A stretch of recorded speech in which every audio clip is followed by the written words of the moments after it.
Admittedly, I never decorated my school books like this, but I'm sure somebody did, and thus this decoration is suitable for today's theme. Hello again team, it's Jess or JashiiCorrin, and welcome back for my August 2019 plan with me. Before we get into the setup though, as per usual, we're going to have a look and see how this month is going. So as you'll remember from my last monthly plan with me, for July I was going with a travel theme. So we started off with my splash page, which was done in the style of a plane ticket. We had my monthly log, my July bucket list, and my mood tracker. At the time of filming this, it's actually Monday 22nd, so some of these aren't quite filled in yet. Hopefully I'll get them done before the end of the month. After this, we had my habits, steps, and social media trackers. And again, not completely filled in yet because we're not actually at the end of July just yet. We had the return of my meal log, which I've actually been filling in, which is quite pleasing.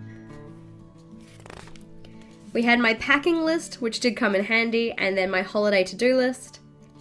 And then last for my monthly pages, we had my money challenge and health challenge. Although I mentioned it is the 22nd here, I filled the entire of my money challenge in because I got a little bit sick of having to remember to put $20 a day aside. So about halfway through the month I just decided to do all of the money that I needed to put aside for the rest of the month. So I just made a lump sum deposit to my savings. After this we're into the weekly pages, so we had my one pen only weekly. We then had my washi tape only weekly. We then had the failed attempt of my sticker only weekly, and then the actual final product of my sticker only weekly. And then onto this week we had my 5-minute weekly spread. Again, not quite full yet because it is Monday 22nd. As per usual, I've also set myself up a planning page for August, and my theme for August is back to school. Although it's not the start of a new school year for me, it's just the start of term 3, I still figured it was a good opportunity to do a back to school theme. As part of my plan, I also have my colour palette, the kind of aesthetic or decoration I'm looking for, the font for my headers, and then a list of the spreads that I want to include. All of the equipment I'm going to use in this setup is linked in the description box below, so let's jump in. To start off with, I'm setting up my August splash page. I did initially consider doing the yellow bus style page that you might have seen for some of the back to school themes. But we don't actually have buses of that style here, so I instead decided to decorate mine as if it was a student's workbook. The label on the front of the book, which would normally have the subject title and the student's name, just has August 2019 written in it, and then I did a wave of decorations behind this to kind of mimic the doodles you might find in a student's workbook. The inspiration for these I just found from doing a quick Google image search of schoolbook doodles, and then I just pulled out some of the repeated elements from that. In terms of why I decided to go with a back-to-school theme, even though I'm not actually starting a new school year in August, well, there were two main reasons. One, when asked, there was a majority of you guys who said that you'd like to see that, and two, this is probably my last opportunity for a while where a back-to-school theme is actually fitting.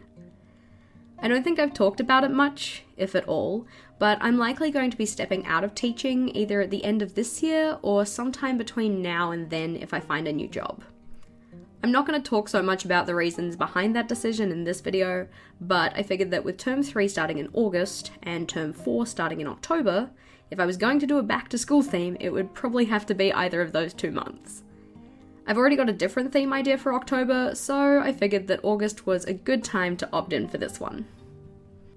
For August, part of the aesthetic that I was going for was to have bright and bold colours. So when it came to the cover page on this, I toyed with the idea of colouring in each of the doodles, but I actually really liked the way it looked in just the black and white. So I leave it in this video, but come next month you may see that I colour it in.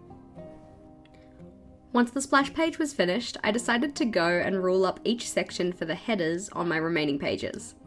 Setting up a full page one after the other isn't really the way that I like to plan, though I do try to do that for my monthly plan with me videos because watching me flip back and forth wouldn't be that fun. For this month though, I decided to at least put in the blue and grey lines for each header all at once, really just to make sure that I kept them looking consistent. These are made to mimic the lined paper that you might find in primary school classrooms. You know, the one that helps students with how to size their letter forms. I know that some of that lined paper will have 3 sections, but for this setup I decided just to have the 2. For the monthly log, I really loved how much space I had in the calendar style from July, so I decided to use the same again for August. With the Dingbats journal having 28 spaces across, this nicely divides into 4 equal columns that are 7 spaces. By using a 7x7 square for each day on the calendar, it still gives a really good amount of room for headings and decoration, or a to-do list, or a habit tracker, and anything else you can think of. For my monthly log, I decided to use the top left corner for the AUG title, and the remaining space outside of the calendar just for decoration. For the title, I put the A, U, and G into these boxes to kind of represent the letter blocks that you might find in either kindergarten or the lower levels of primary school. For the numbers for each day of the month, I wanted to bring in the obligatory red apples to this theme. To draw the apples, I started by putting down 2 slightly overlapping ovals of red, where the bottom of the ovals are closer than the tops. This gives me the simple shape of the body of an apple, which I can then embellish with a little green leaf and a little brown stem at the top. These doodles are pretty stylized, but given that they're quite small, they roughly fit into a 1 centimeter square box, the shape still works well to give the impression of an apple. For the numbers themselves, I just used some transparent backed stickers over the top of my small doodles. To decorate the right-hand page of the spread, I used some art supply stickers from the Amy Tangerine sticker book. I thought these tied into the theme nicely, and it saved me from having to do any more doodling myself. Here I'm just putting an outline of colour for the header, and then with the page finished, it was onto my August bucket list and mood tracker pages. For my bucket list and my habit tracker over the page, I wanted to make these in the form of a school notice board or a pin board. To achieve this, I just printed off a piece of paper with a corkboard pattern on it, and then put double-sided tape on the back to secure it to the page. For the notices on the notice board, or rather for each of my bucket list items, I trimmed post-it notes so that I could fit 9 little sheets on my corkboard paper. The nice part about it being post-its is that because they only stick at one end, they give a really good illusion of this being an actual pin board. I did toy around with the idea of drawing push pins at the top of each post-it, or if I had any, I might have used stickers, but I quite like the way it looks without them too. Sometimes less is more, and I really need to keep reminding myself of that. For my mood tracker, I continued with the school supply theme and used paint blobs for each day. To make sure that I had enough paint blobs and that they were all reasonably well spaced and sized, I measured up the remaining space after drawing my key and divided that area by 31. This calculation showed me that each paint blob should be within around 6 square centimeters. To follow that idea, before drawing the blobs in, I penciled out 2 cm by 3 cm spaces for all 31 days, and then used those pencil lines as guides for where I should put the paint blobs. This meant that I was able to fairly evenly fill all of the remaining space on the page, while still keeping the blobs for each day roughly the same size, even though they are all different shapes. I don't know about you guys, but when I need to draw out spreads where things need to be randomly arranged, I have a really hard time. I can never seem to get the arrangement of my randomly arranged items to sit well and feel balanced. But I found that doing that simple calculation first, and dividing up all the spaces into even sections, really did help me map out the random blobs in a way that was visually satisfying. For the key on my mood tracker, I'm using rainbow order, where purple is the best mood and red is the worst. So that the paint that I had coming out of the paint tube wasn't associated with any one mood, I used my pink Tombow to colour in that one, and then it was onto my habits and steps tracker pages. As I did for the monthly bucket list, for the habit tracker, I wanted this again to look like a notice or pin board. To set that up, I printed another piece of the corkboard pattern and attached this with double-sided tape. In August, I'm giving myself the space to track 4 habits. For each of these, I cut a coloured piece of paper to size, and then on top of that, I stuck a small post-it note and drew a mini calendar on it. Again, I attached this one with double-sided tape as well. Another nice thing about the post-it notes is that if I stuff something up on them, they're really easy to remove and just attach another one. And I really like the way that the post-it notes give an almost 3D effect to the page. As a side note though, although the header style for this month's setup is really simple, I think that it nicely ties into the theme and it doesn't distract from the rest of the decoration I have. The tricky part for these headers, and the main reason that I went in with pencil for them first, is that my regular handwriting is a lot narrower than the quite rounded letter forms I was going for here. I don't use a lot, if any, of my regular handwriting in my journal. As you've seen, I write all my tasks and events in all caps, mostly because I find that that's the easiest way to make my writing look fairly consistent and neat. I'd be interested to know what type of writing or lettering you use for most of the text in your journal. I've got a poll up in the corner here, and if you wanted to vote on it, it would be really interesting to see where everyone falls. For my steps tracker, I'm bringing back the stationary vibes by having a ruler up the top for my scale, each number representing 1,000 steps, and then each day of the month is represented by a pencil. The length of the pencil will tell me how many steps I did that day, so this page will end up being a bar graph. I drew out the eraser for each of the pencils as part of this setup, because 1, I want them to look relatively uniform, and 2, I'm going back to school in August. I ain't gonna have time to draw them all out. Up next though, we have my social media schedule and my monthly challenges pages. My social media schedule is pretty much the same as I had for July, but the spacing on this is slightly different, mostly because I forgot a column in my YouTube workflow. For July, I put in a column to signify when a spread was ready to photograph or a video was ready to film. However, in my August scheduler here, I forgot to put in that column for my YouTube box. I have been finding that checkbox really helpful though, just because then when I go to do my videoing for YouTube or photographing for Instagram, I know exactly what I can and can't get started on. For my challenges in August, the money challenge that I'm looking at is bringing a homemade lunch to school every day.